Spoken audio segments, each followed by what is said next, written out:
इते अवां सां ॿी अहम ख़बर शेयर करियां। मदेजी में मुबैना मुक़ाबले में मार्जीवेल जी सुञाण थी वई आहे। मुबैना ॾोहारी जी सुञाणप ॻोठ लाइक कलहोड़ो वासी सुहिणो उर्फ पप्पू कलहोड़ो तौर कई वई। मुंहिंजो पुट ईद जा कपड़ा वठण वियो हो, पुलिस खेसि पकड़े मारियो आहे। मार्जीवेल जी अमर जी चवण आहे मार्जीवेल ॾोहारी वॾे अरसे खां रोड ब्लॉक करे ईंदड़ वेंदड़ गाॾियुनि खां फुरलुट कंदो हो। पुलिस जो चवण आहे गुज़िरियल राति बि सखर लाड़काणे मेन रोड ते फुरे जी कोशिश दौरान मुक़ाबले में मारिजी वियो। हिकु ॾोहारी ज़ख़्मी बि थी पियो, जंहिंखे पंहिंजा साथी खणी विया। पुलिस इहा दावा कई आहे। मदेजी में मुबैना मुक़ाबले में मार्जीवेल जी सुञाणप थी वई आहे।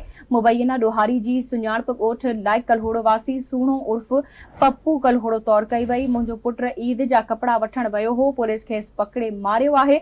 मार्जीवेल जी अमर जो चवण आहे मार्जीवेल ॾोहारी वॾे अरसे खां रोड ब्लॉक करे ईंदड़ वेंदड़ गाॾियुनि खां फुरलुट कंदो हो। पुलिस जो चवण आहे।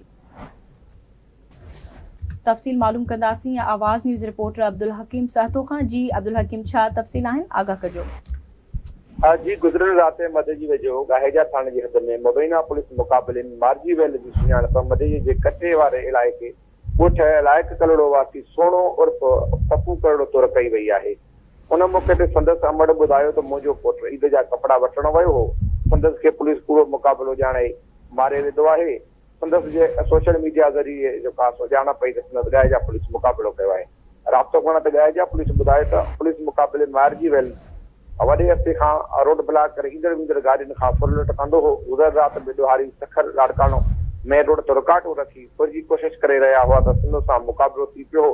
मुक़ाबले में हिकु ॾोहारो मारिजी वियो आहे ऐं हिकु ॼणो ज़ख़्मी थी पियो आहे। ज़ख़्मी ॾोहारी खे पंहिंजा साथ जेका खणी मौक़े तां फरार थी विया आहिनि। मारिजी ॾोहारी जो जेका क्रिमिनल रिकॉर्ड चेक करे रहिया आहियूं ऐं जेका वधीक नफ़री जेका आहे ज़ख़्मी ॾोहारी जे पेरनि जे पोयां वियल आहे। जी ठीकु आहे, मुंहिंजी महिरबानी अपडेट करण लाइ।